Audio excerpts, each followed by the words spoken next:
Welcome back to Wild Speculations. I'm Daniel. I'm Scott. This week we talk about episode 39, Temple of the False Serpent. Yep. Lots of stuff happened.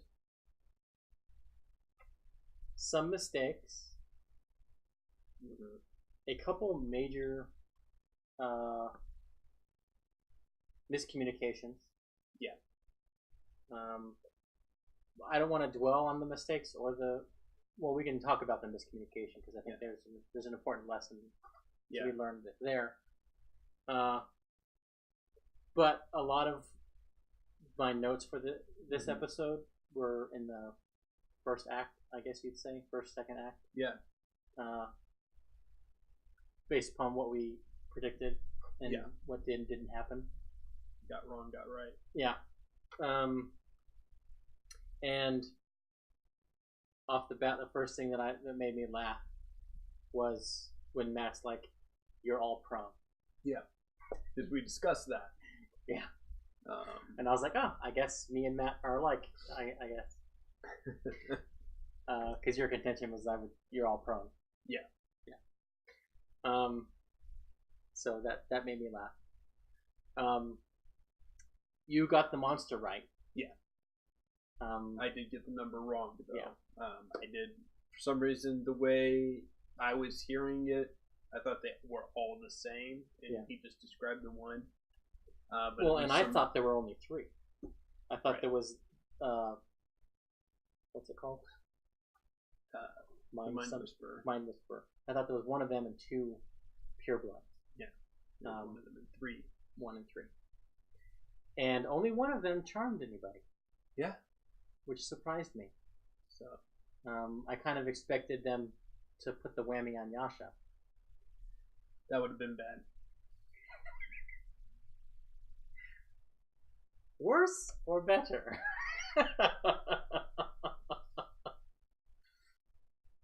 Yes. Yeah, the fact that they only tried it, although Matt said that one of them didn't have that power, so I don't know exactly how he built them. Yeah, I'm not sure. I don't know if he basically was just like, we'll have one UNT pureblood and maybe a couple cultists. Yeah. Without the UNT powers, they're just there with maybe some support spell. Just subbed out to give a little variety. Yeah. So that would be my question from if I could have Matt in the room, would be that. The other thing that we talked about that we spent almost 3 minutes on, maybe closer to 5, was the lesser restoration curing the disease. I think Matt and I both are polluted by previous editions. Yeah. Where cure disease was a separate spell. Yeah. Well, and I think again, I think your and Matt's DMing styles are similar. But also that just shows your research is similar as well, because you both read it and both missed the same part. Yeah. But hey. And Matt, if I were you, I'd take that as a compliment. I do. We also had Matt basically retcon that decision. Okay, well, we'll just say now is when you cast Lesser Restoration. Yeah. Which in some ways gave him a free spell use today. Yeah. Because that was the prior day that he had cast it. Yeah, but I think that's a fair trade-off for, Yeah, and the disadvantage on con saves hadn't come into play at all anyway. Yeah. So, I don't think it was that big of a deal. The other thing that I wanted to talk about with you, and this may take some time. Okay. Is last 2 episodes ago and last episode. Yeah. Laura especially, more so than anyone else, Well, that's not true, because Marisha called it out 2 episodes ago about the danger of having Yasha and her fear of them killing Yasha while they're Jaegering her. Yeah. And I thought it was interesting. Evidently, the way they talked, that's what happened. How Pike died in the first campaign, pre-stream. Yeah. So, and I didn't realize till this concern was brought up. Yeah, I think on one of the episodes of Talks, they mentioned it because they were like, "It's happened before." Yeah. So.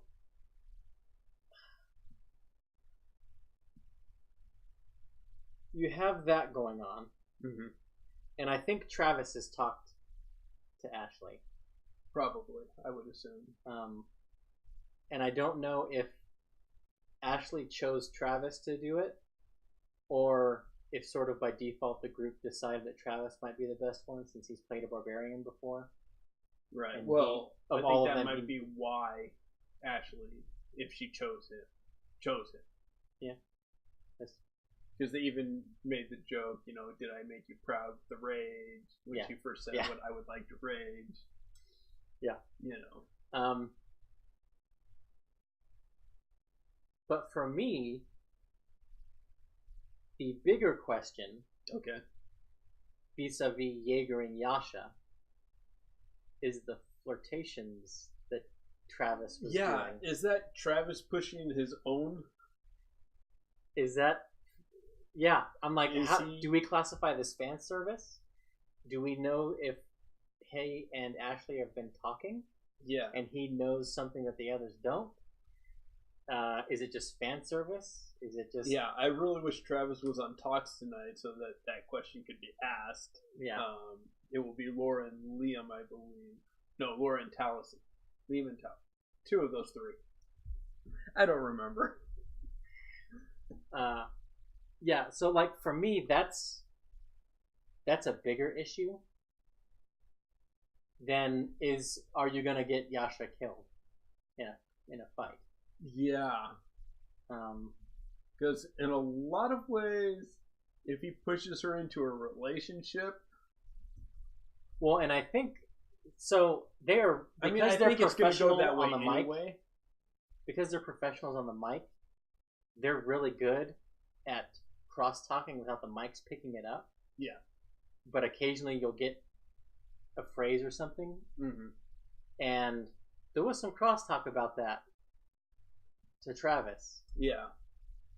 I think, they all talk about how they respect each other and trust each other.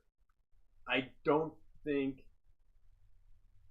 it's something that Travis would do without having, at least mentioned it in passing to gauge her reaction. Yeah. Well, and I mean, you could also certainly make the argument that Travis didn't do anything in the episode that Ashley hasn't done before. That's true too.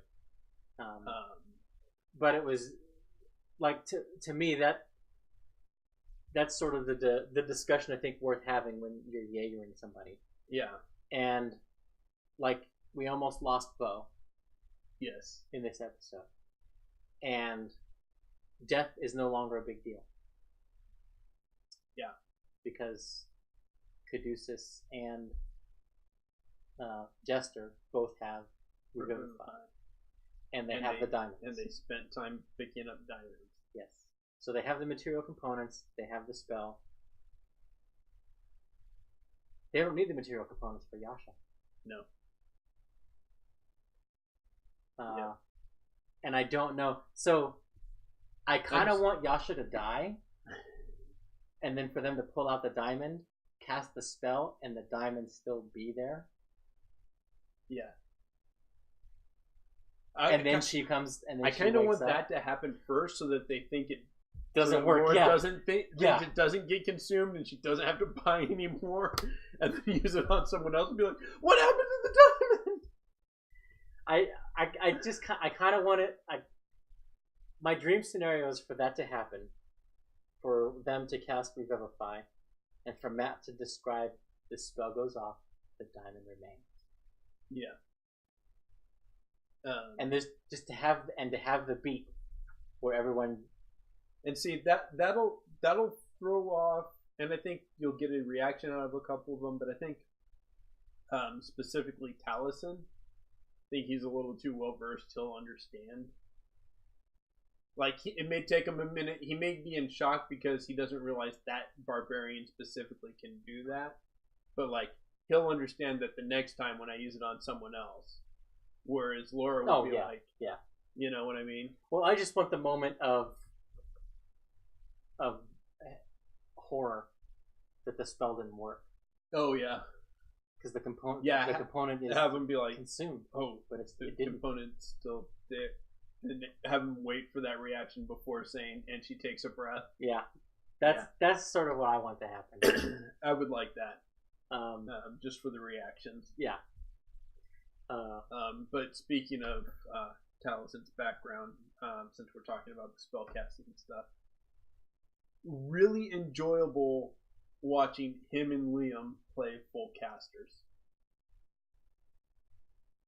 And how they come up with new ways for spells and almost feed off, each other's creativity with that.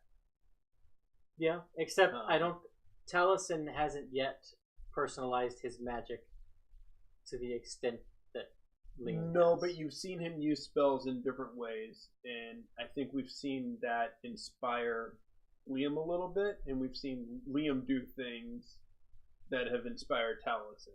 Yeah, well, and Laura too. Yes. And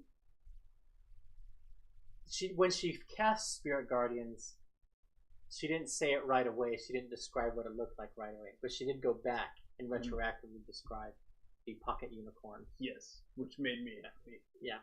I really wanted that to be her Spirit Guardian. Surprising that Caduceus's are not bugs. Because he has the bugs that come out of his staff. Yeah. But his Spirit Guardians, he said, were fairies. Yeah. Well, I mean, I think that goes to the Firbolg nature. Yeah. I like to me that stuck out to me. Okay. In that scene.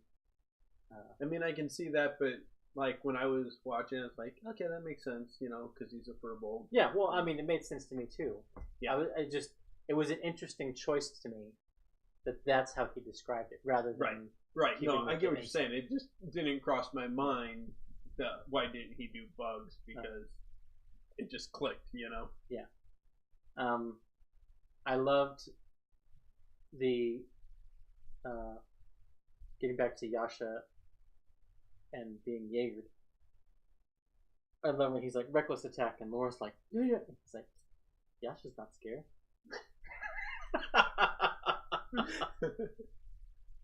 Yeah.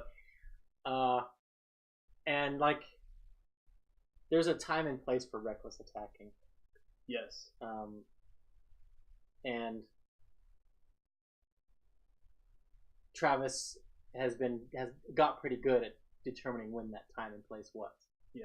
So yeah, I think his response was both in character and accurate. Yeah. Yeah, and I think that's part of the reason why he's the one Jaegering. Yeah. Because I think the other ones might be too timid. Yeah. And Yasha got to how do you want to do this? Yeah. And 3 crits? Yeah. Yeah. So. Yeah, that crit fishing was working. Yeah. And that's the whole point of reckless attack. Yeah. Do we think Yasha takes savage attack?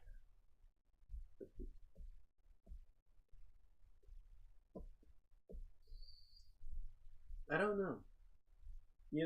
It's really hard for me because we've seen so little of Ashley with the character. That's true. I think it's harder. I think if she was able to be there more and put her, input into the character, I mean, I'm sure she's putting input into the character. Yeah. But that we see, it'd be much easier to be like, this is where she's going. Yeah. But especially something like Savage Attacker, with her being Jaegered in combat, we're not seeing her fighting style. Yeah. We're seeing the Someone's Jaeger fighter. Yeah. So another's interpretation of the style. Yeah.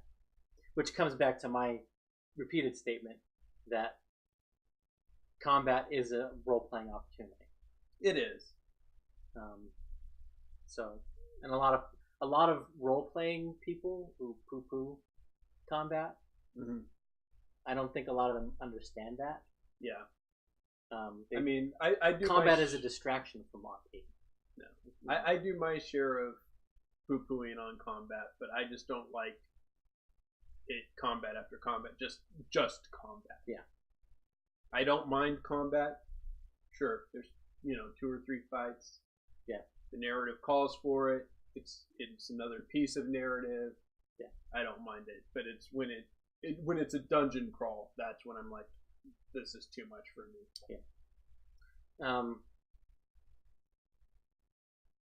The other big thing that we sort of talked about, I don't think we made any calls because we didn't have enough information because of the shack and the rubies. Yeah. We found a dead body. The rubies opened the way down. Yeah. So I wanted to talk to you because when they were going through that whole thing,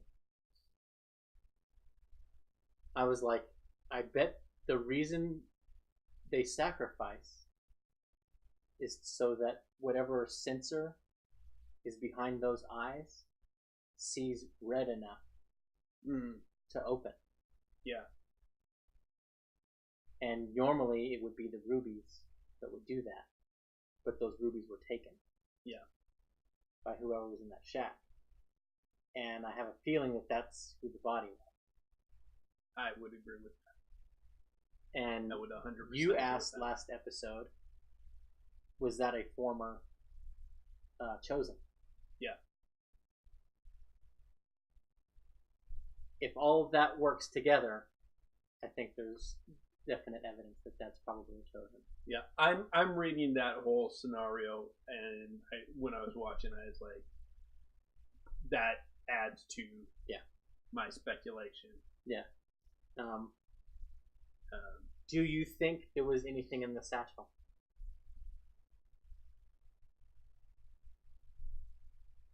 Probably. What? I don't know. And I am the opposite. I don't think there was anything there. Okay. I think the Yuan T would have taken anything that was in it. It was of value, or that was important. So nobody asked or investigated whether or not the state of decomposition was equivalent between the body and the snakes. But the only 2 people that could have asked that question, one of them was high, and the other one doesn't have the intelligence. Yes, we did have more getting high, and of course Sam was the first one. There was a lot. And okay, so not being stoned with Sam having his face painted was perfect. He was basically just cosplaying Stoned Not. Accurate. Yeah, for sure. I think Sam has a personal mission to frustrate and fluster his fellow players. Because I don't know that Not would have eaten the fruit as fast if Travis as Ford was... No, stop that! Yeah, I think Not has this built-in reactionary to that kind of thing.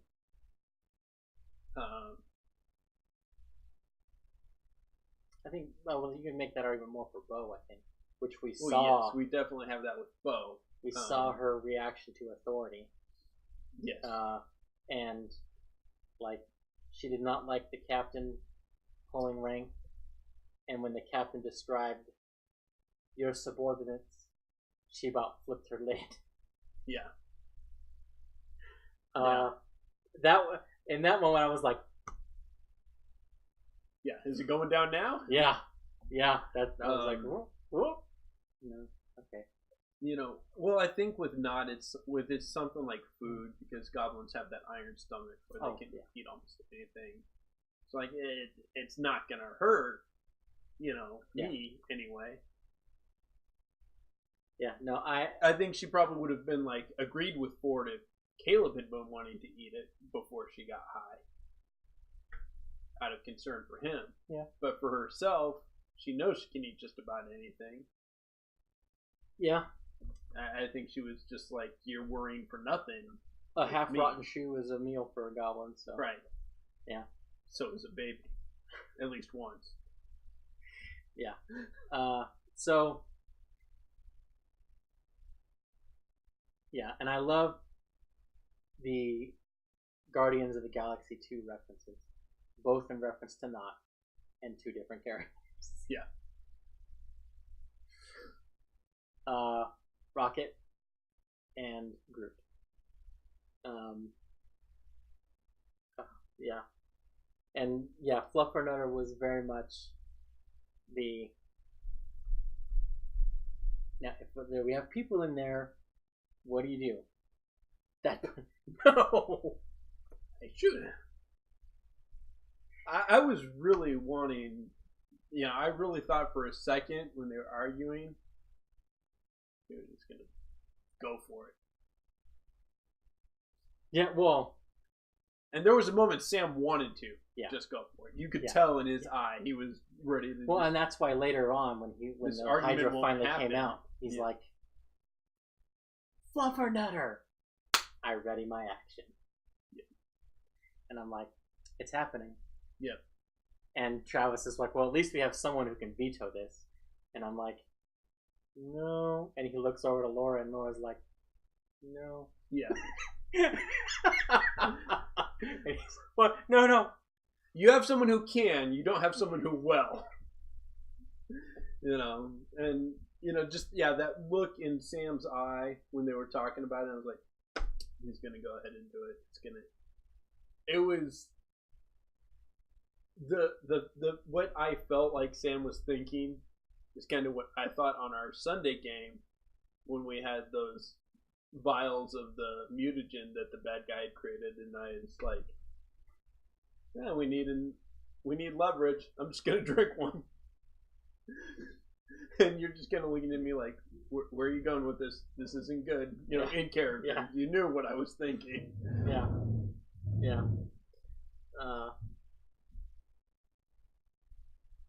It turned out fine. We had more of not trying to figure out what's going on with Jametti. Yes.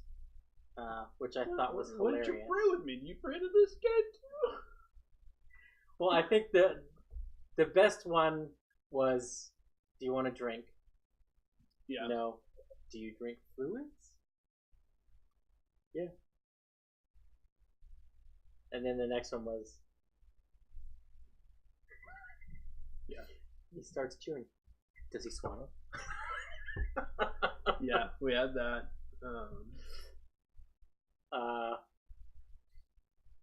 Which leads more evidence to Revenant, I think. I think so too. I had both thoughts. I was definitely leaning mostly to the Revenant, but now I'm pretty much sold on Revenant. Yeah.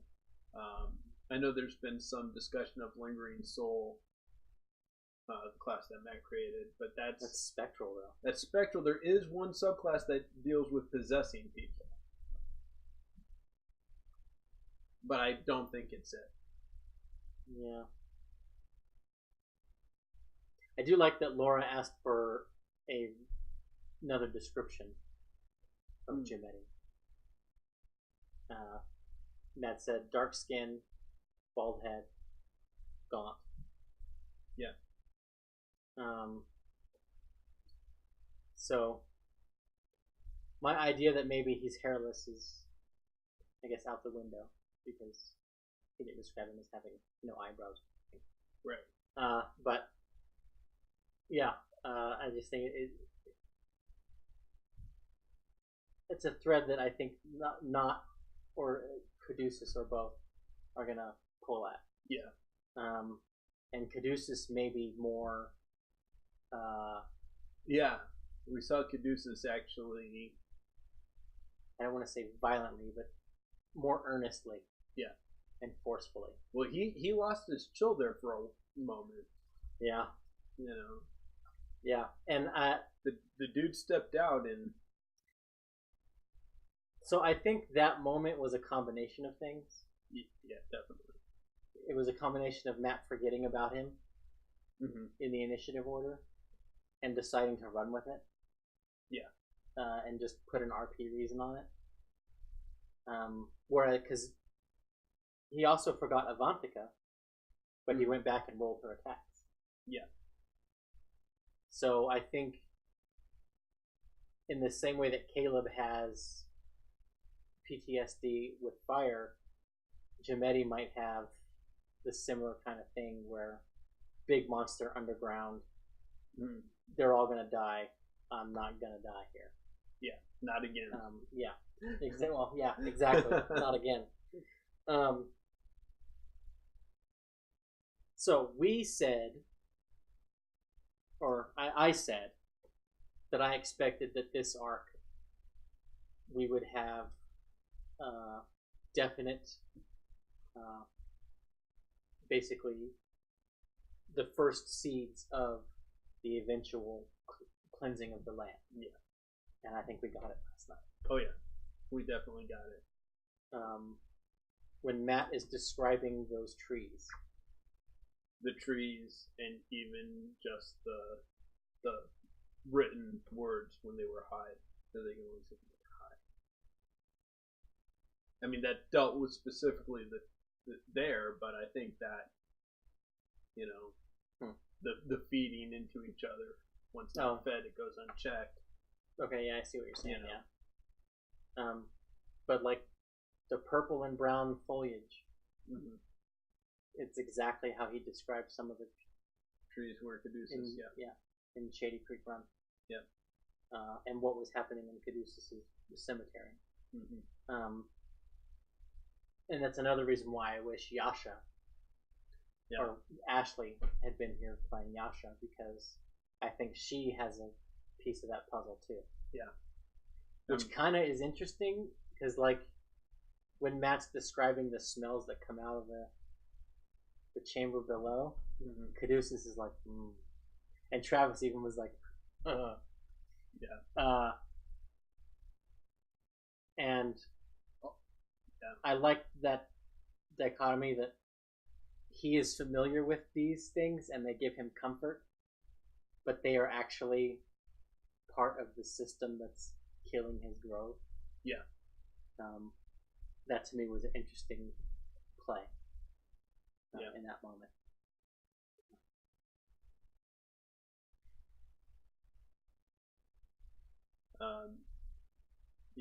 Like it's been sick for so long that it almost feels like it's the cure. You know, it feels like it's normal. Yeah. Yeah.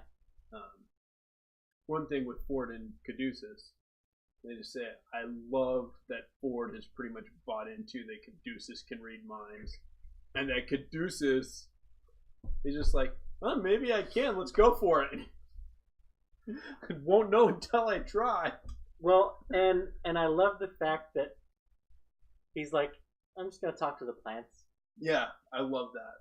I'm going to talk to these animals. Taliesin, the player, knows that they don't talk back. Right. But I love that Matt says they seem receptive. Yeah. They don't balk at it.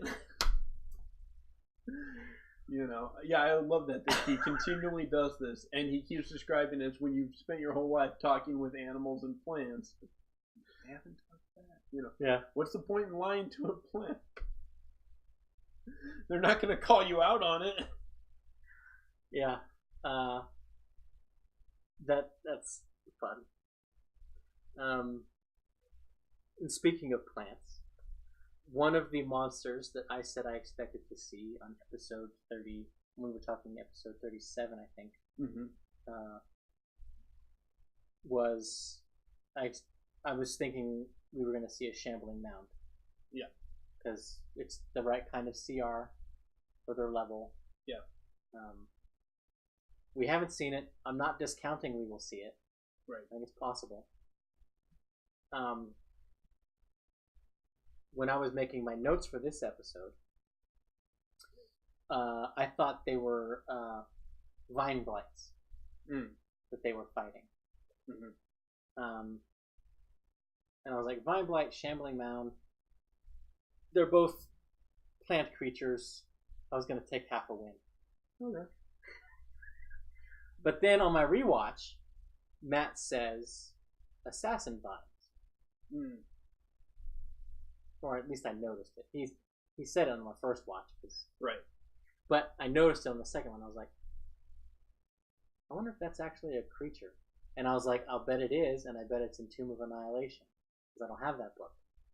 So, I searched it online, on D&D Beyond. There it is, Assassin Vine, Tomb of Annihilation. Yep. Okay. I'm going to have to loan you that so you can go through and look at all the goodies monsters in there. Yeah. There's quite a few nice ones. But yeah, so I was like, okay.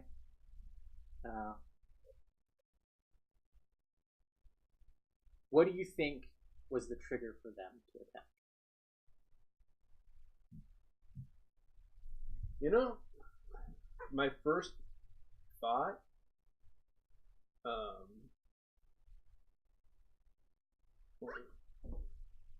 they first attacked Noct. Yes. And I thought it was maybe because she had eaten the fruit. They were also going after Kela. And I don't remember. I was like, I didn't get to do a rewatch. I only had the first watch. And so I was like, So, yeah. What were you thinking?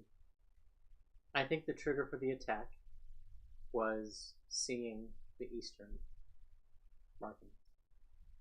Okay. Because they didn't attack until after that. He went to the east, and then he went to the last one, and that's when they attacked. But I think the trigger was them going east. Yeah. Now, the room was big enough that I think some of the placement for the combat was potentially not accurate. I mean, the room was big enough that the players could get anywhere in that room they want. Right. In a single turn, basically. So, and Matt was, when everything started, was unclear about where everybody was at the start of the fight. Right. So, it's hard to say exactly what the trigger was, because normally, well, the Vine Blights, and it seems like the Assassin Vines, similar attack pattern, where they remain motionless until something comes within range, and then they get them. Yeah. So, wherever those were, that's where they were. See, I was wondering if they had eaten the fruit, because, by the time they attacked, Caleb and Not had eaten the fruit. Yeah. And maybe that... And then the others were attacked reactionarily. The thing is like, if eating the fruit was the condition, Not would have been attacked right away. So it was traveling Except to she one was of those. being carried around. Because Bo was carrying her. What do you see? What do you see? And not to the east. That's true. So it could have been either. And that's why I say most likely it was them seeing the eastern markings. Right. And going up and because see, like the way my thought pattern was, they'd eaten the fruit and then the vine started creeping in from the corners or something, which would give them a few turns to run around. I could see that. But yeah, no. With that, I think there's, you know, Yeah. I can see either one being. So, somebody asked Matt on Twitter,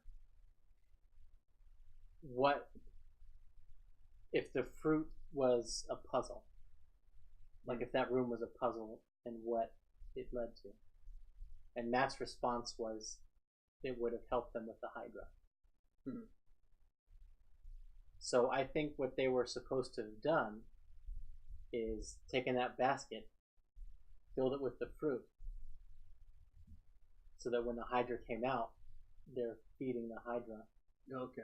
the fruit. Getting the Hydra high. Getting the Hydra high or just occupying a mouth. Yeah. Whatever, like they throw it and that mouth doesn't doesn't make an attack. Yeah. That could be. Um, Because I was thinking if that head is high, then that head has disadvantage on everything. yeah, but Caleb and Not didn't have that. That's why I say I don't think that was the They case. had disadvantage. Only on perception checks, Oh yeah, not on attack rolls or anything like that. that's true. So, and because they asked Matt that, he was like, "No, he's fine." Okay. So yeah, I think that was, and it was built in because that's basically what the clues were. Yeah. The sacrifice feeds the fountain, fountain feeds the garden, garden feeds the warden protects Or the false serpent, or guards the false serpent. So I think if they had been feeding them, and I don't know what kind of action economy Matt had set up for that. Like, do you have to give up your action to throw just one fruit to take out one head? Is it worth it? right. Or does each one a ranged attack? Because then your characters multi-attack bow, Ford, Right. Yasha, the captain. They can take their multi-attack to each try to take out two heads. Right. Well, I mean, if the captain and Jamedi are taking out 3 heads with the fruit. Yeah. So, and they not took extra fruit. Bo took fruit. Jester took fruit. I think Caleb took fruit, but I'm only like 60% on that. But enough of them took enough fruit that if that was the case, they could have done it. But the reason they took it was to get high. Yeah. So, yeah. Yeah. Now here's the question: do they feed it to the crew? Get them high for the mutiny.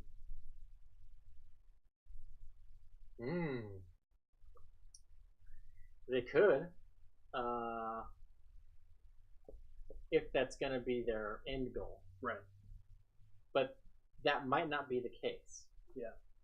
Because at the end of the Hydra fight, Captain Avantika says, "You're in the crew." Yeah. And on my initial watch, at the end of the episode, I was like, did he just like mostly ignore Avantika in that fight? But on my rewatch, no, he the Hydra attacked Avantika at the outset, and then the Abomination also took a couple shots at her. Yeah. So. Yeah. Another thing we saw this week was Jester not being so open to other religions for a second. Yeah. Like, do a lot of these things ask for sacrifices? And he was kind of like, hey, this may not be as cool as, you know. Yeah. We saw the first wavering of that. Hey, let them. Yeah. That was an interesting bit of growth for her freedom of religion. Yeah, that caught my attention. Yeah. And that I was like, Yeah, I noticed that too. I just forgot to write it down. But yes, you're right. And so They had Sam and Taliesin on Talks last week. Or was it 2 weeks ago? 2 weeks ago. Yeah, I think it was 2 weeks ago. But because last week was Travis solo. That's right. But the question was asked: how do you two feel about being the moral compass of the group? And Sam admitted that he hadn't thought about that, and now that he has, Not's pushing a lot harder now. Yeah. Where at the outset he's like, just gonna put it out there, the last time we killed a bunch of people before they did anything, and like, no. And then everyone had their own reasons for, these are people that need to be dying. We don't need to be, Right. Yeah. So we wound up here. Yeah.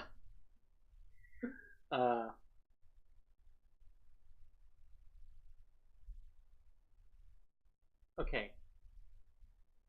Real quick run through mistakes before we get into the miscommunication, the big one that caused a little bit of consternation at the table. Okay. First fight.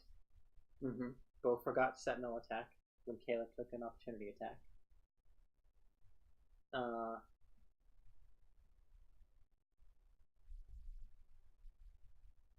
Mistake or not, we don't know for sure, but the other pureblood UNT not charming anyone. Right. Potentially another one.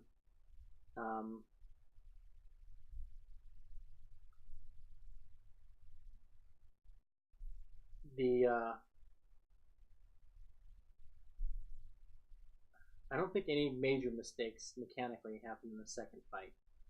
No. But the last one, there was a lot. And I thought about making a walk down round by round. Who on what side did it favor the players or the game master? And while maybe there's some analysis that can be done there, and maybe someone else will probably do it, I imagine. Probably. Someone probably already has done it. Yeah. The preponderance for me was most of the mistakes helped the players. Or didn't hurt them that much. The big ones that hurt them was if that abomination was asleep, Jester's inflict wounds should have been a critical. She should have done 74 damage. Yeah. 76 damage. I didn't get the impression it was asleep. I thought it was like prayed.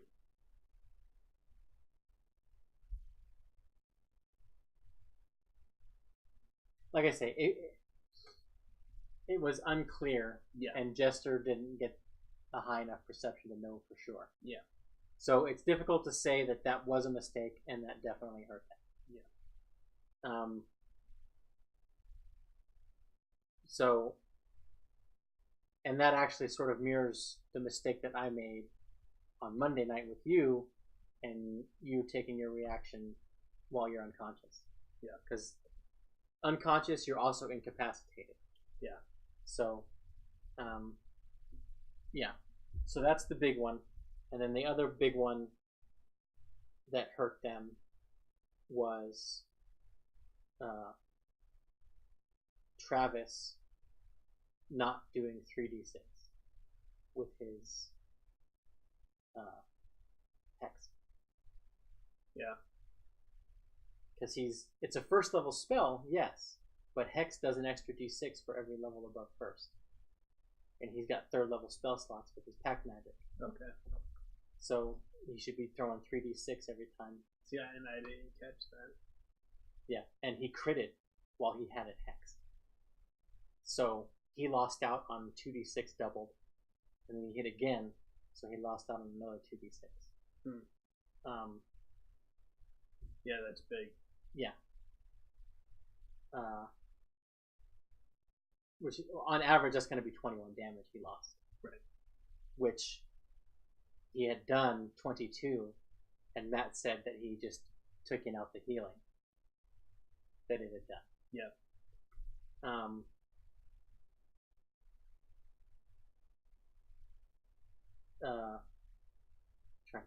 But anyway, yeah, it's just mistakes will be made at the table, and it can help either the player or the GM. Monday night, I made a mistake first round of combat. Your barbarian got into melee with them. I only made them attack once. They have 2 melee attacks. Yeah. I didn't notice it until the second round of combat, and I was like, first round's done. Yeah. Done. And that helped us. Yeah. So, and I think that's probably why on my rewatch, because this wasn't in my head very much during the fight. I noticed a few of the major ones. Yeah. And another thing that helped us was when I was down and you let me use my reaction, and I had for some reason thought that I could use it to stabilize when I was unconscious. Yeah. Which was my bad as well. Yeah. The one guy noticed and hit me. Yeah. Knocking me out again, where he could have spent that round attacking. Yeah. The others that were still up. Yeah. And my second mistake Monday night was not doing subdual damage.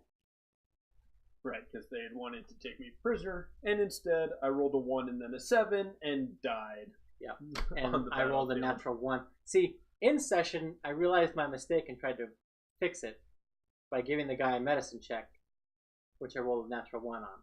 So, I had tried to fix my mistake. There it goes. So, yeah. Regardless, I'm now a monk. Yeah. So, yeah, so Monday night was very much in my head when I was watching this episode. Yeah, I could see that. And I was just like, that's a mistake. I think if I had gotten a rewatch after Monday, I probably would have picked up more. Yeah. But like I said, I just got the one watch this week. The major miscommunication. Liam casting slow the second time. Yeah. Both of them were right. Yes. And here's why both of them were right. When it came to Liam's turn, Matt says, "What are you doing?" Kela, "What are you doing?" He says, "I'm casting sleep again, just like last time." Or slow, just like last time. Mm-hmm. And the last time he cast the spell, he targeted both of them. Yeah. So, to me, that's why I think Matt had it in his head. He's targeting both of them. Yeah. The following comments by Liam certainly indicate his argument the third time he made it to Matt, which was, no, I could give a rat's ass about the abomination. I only wanted to target the Hydra because he was like DC 16 in vain. Yeah. And for him, I totally believe he only, like, the Hydra is the important one. Doesn't care. But his initial statement of action to Matt. Yeah. Second verse, same as the first. Yeah. And Matt correctly identified, you casting another concentration spell, you're going to lose it on this one. You also, so Matt didn't say what you said, same as the first. Yeah. When he was talking to Liam. He just made the argument there was no benefit to not targeting. Yeah. So that's where I say, like, both of them were kind of right. Yeah. Where Liam, after the initial statement of intent, was a little clearer, but he did not come out and say, I am casting slow on the Hydra. Yeah. Whereas I think if that's the way he had stated his action, when Matt said, "Caleb, what are you doing?" Right. There would have been no ambiguity. Yeah. So, yeah, and that's kind of a tough one when that happens, because, yeah, the player has one thing that they wanted to do. Maybe they didn't state it exactly right. The GM took it one way. You've rolled dice. You've adjudicated the outcome. Right. And then the player's like, well, wait. That's not exactly what I wanted. Yeah. Well, and that just is part of communication. Yeah. Especially if you're, and I know they had maps and stuff, but especially if you don't use maps, and we've run into this a couple of times where one of us has explained something and the other one heard it interpreted it in their brain just a little bit differently. Yeah. And they base their decisions off of that, and then it turns out entirely, and you're like, wait, you said, yeah, I said, we said, yeah.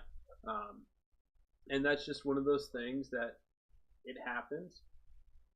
You roll with it. It's been adjudicated. DM has made the decision. You respect the DM. You move on. Keep playing. Yeah, which is what Liam eventually did. Right. Well, and he did the same thing that I've done, that I've seen others do, and that's make sure you state your point.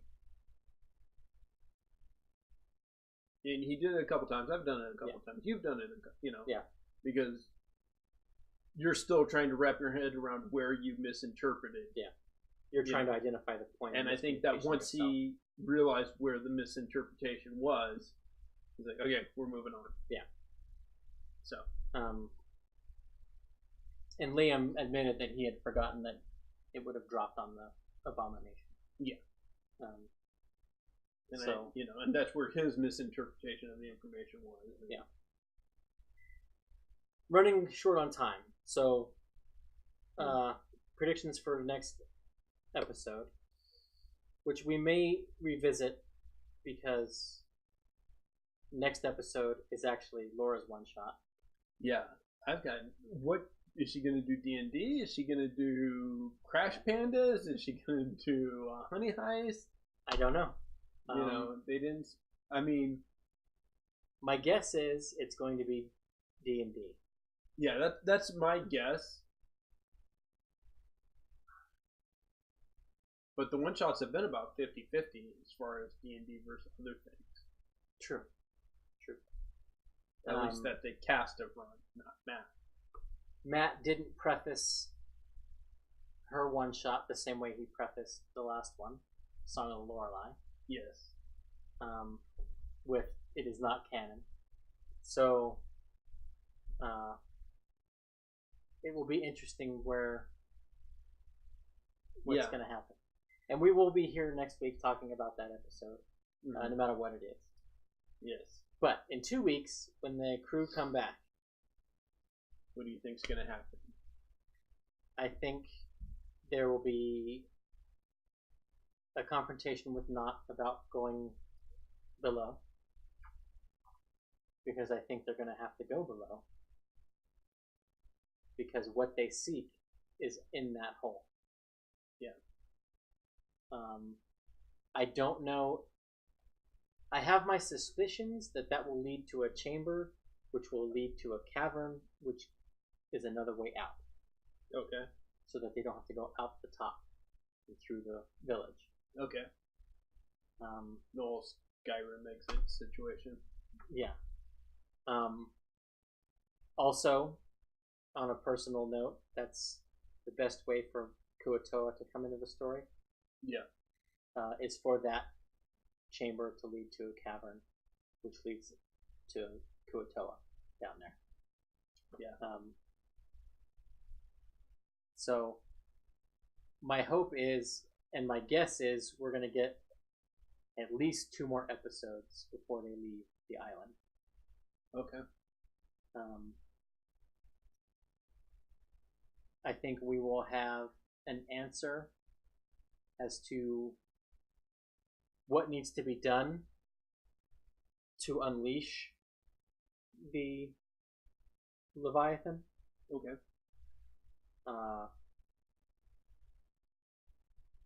Whether or not that is step one to unleashing the Chained Oblivion, or if they are running parallel, I don't know.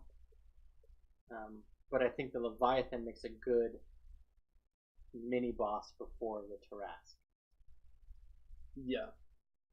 I still think the Leviathan's a little boss. out of there. Well, I mean, like, yeah, next tier, like not right now. I still think right now they're looking at probably an Avalon. Yeah. Whether that's at this temple or at one of the other temples in the island chain. Yeah. Because even Avantika knows there's 3 in this island chain. Yeah.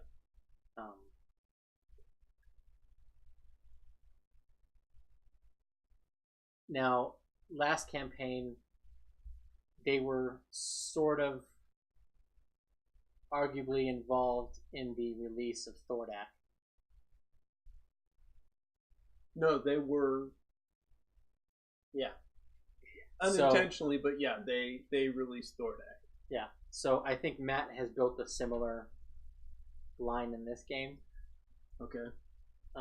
Where following Ford's patron and uncovering what that's all about. So does that mean we're going to see the 4 Elder Elementals?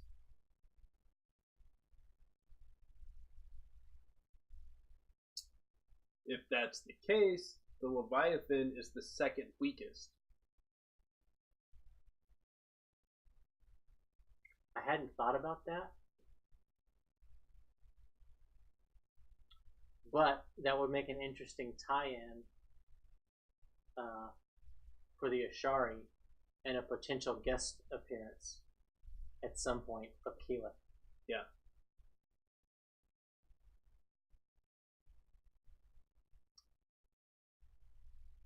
What if, wild speculation time here, Okay. what if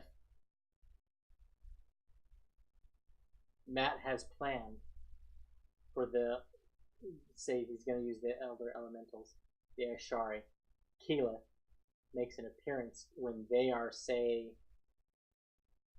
15th, 16th level. Okay. So, not quite high enough to really be facing some of these things. And Kela dies. Reunited with. Yeah, they could be. Well, 15th, 16th level, they're going to be. Is the right level to face the weakest of the Elder Elementals, which is the Phoenix. Yeah. Okay. Because the Phoenix is a CR 16. Yeah, 16, 20, 21, and 23 for the 4 Elder Elementals. Yeah. So yeah, that would be a potentially massive tearjerker episode, I think. Yeah. And also to have sort of, because Matt has said that the events, like what Vox Machina did, right, did lay some of the groundwork for what's happening now. The other thing that could do is, if we do get a guest appearance by Kela, is she can inform them of the trammels. Yes. And 16th level is close to where they were when they first got it. And to find different gods so that they don't make the same mistake that Vox Machina did. Yes. Which feeds right into our theory. Yeah. So. Yeah. I don't know. He said he was. I mean, that's not next episode, but no. But yeah. that's down there. So yeah, I think if he is going to do a Chroma Conclave thing, it is going to be the Elder Elementals, which will tie into the Ashari, which will at least hear of Keyleth, if not see her. Yeah.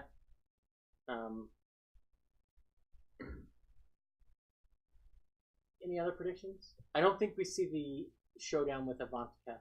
No, not yet. And I think she said you're part of the crew.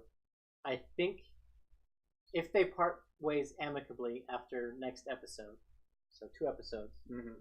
after, she will let them take the mistake. Oh yeah. Well, like I said, if they don't attack her on the island, if the Falling Out isn't on this island, they are going to leave with Ford as the captain. Yeah. But that's about all the time we have.